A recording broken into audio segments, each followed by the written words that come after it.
and we're going to be doing a little bit of orienting. So first, everyone, bums, how are we feeling right now?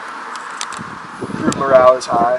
Yeah. That's exactly. Everyone likes each other so far. Yeah. So we wanted to. The 2022 Outdoor Recreation Studies cohort of students carved out of their classroom semester a week of applying their new skills at Capitol Reef National Park. Yeah, so a lot of times, and I think that one of the things that's really important to do is to try to figure out where are you interested in being. What kinds of things do you think that you're interested in? I thought I was going to do intern, so that's how I started out my career. Then completely switched to other things, but that's okay. Start out in that volunteering, interning, getting a seasonal job, being willing to be flexible about what it is that you're doing. Yeah. So when you get to my job, it's really competitive.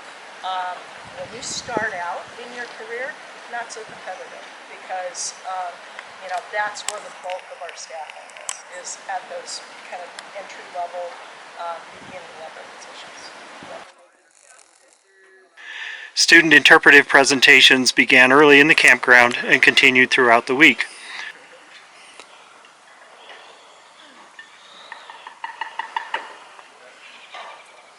Students formed many teams, one of which was the rations, menu, and shopping list team. This way, the 6 cook groups were always preparing and comparing their unique versions of the community menu.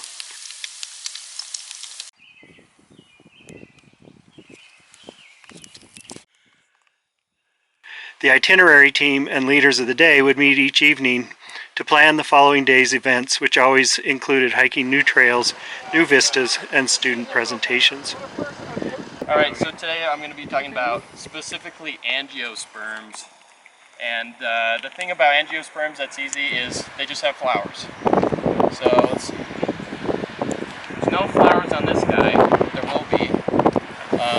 So angiosperms obviously have flowers. And there's a So what did you learn from giving your presentation? Not the presentation topic, but what did you learn about being a student giving a presentation? I think I learned that it's important to make sure you keep your audience engaged so that everybody seems to enjoy and stays focused on what you're telling them. You were like, what, stomping around, right? But then eventually, as they dried off, they ended up in the layers of the sand, right? So you can stick them in the pan. Oh, you can throw them in the pan. All of the surface that it touches, right?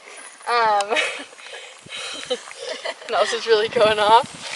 So you have the wind erosion, right? We've been experiencing a ton of wind today, which I'm sure you guys have noticed. Right. So we can see like they've kind of distributed some of these layers. So they've deposited the sand in different areas. Students had collected news articles about various, often controversial events surrounding Capitol Reef and all national parks. Again, students had teams to represent a variety of viewpoints and then held negotiating sessions to resolve, usually by cooperation and compromise, the local issues. Yeah, we have to get the vote. Everything. No, and we're down to that too. And I think so. We just have to meet with town. No, we talked to them. They're okay with it? Yeah. So it's 3 against 1. 2 days ago, we hiked up to Cassidy Arch. Tell me about walking up there. Was it a surprise, the size of the arch? What did you find? Well, I thought you'd never ask, Kirk. Thank you for asking me. No, it was a pretty steady trail on the way up. You get really good views of like the road coming in, and you don't get to see the arch really until the end of the hike. And the closer you get to the arch, just the more phenomenal it becomes. You get to like go on either side of it, which is really cool. And did you check out the canyoneering route from underneath it? Yeah, I looked at the anchor, and I've done that canyoneering route before, so it was cool to just go up there and look in on it.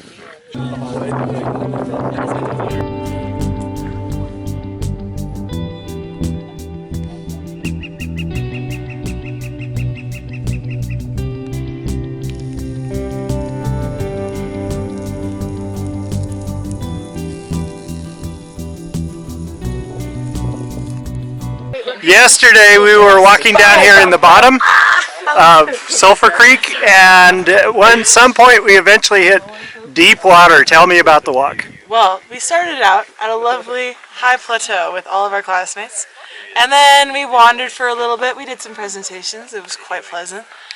So who likes wildlife here? Who likes seeing animals and stuff? Awesome. What's your guys' favorite animal to see in the wild? Ooh, bighorn sheep. Pronghorn. Bighorn, pronghorn? A bear. Bear? What kind of bear? Mountain goat. Grizzly? Won't see too many of those. Mountain goat. Any particular owl? I think the Mexican spotted owl is pretty cool. I like barn owls. Barn owls? Until we found ourselves at the crossroads of the river and the trail. And this is where Jeff said, "This is time for shorts, ladies and gentlemen." And then I said, "Uh-oh." But we were still ankle deep. We just splished and splashed for a little while. It was quite fun, except when your toes went numb. But then we took a break for lunch and they rested in the sunlight as they slowly thawed out. Then we went back in. However, we had a premonition of what was to come. As the water slowly rose from ankle deep, then we got to mid-calf deep. Then we got to below the kneecaps deep. And then Jeff said, "This is mid-thigh deep." And I said, "Uh-oh." And that's when the backpacks came off. As we rushed into the cold, cold water of the Sulphur Creek. It was an enlightening experience, I might call it, as we screamed many times, but in good ways. It was great fun. Pushed limits of cold temperature and balance from the silty wash below. And then we slid down a waterfall and screamed, but this time it was of joy. And it was great fun, and had a great time in the Sulphur Creek.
Okay, Mac, tell me what surprised you about the trip? What came unexpected? I think a lot of times when I come to national parks, I focus on the natural beauty and like the geology and the geography.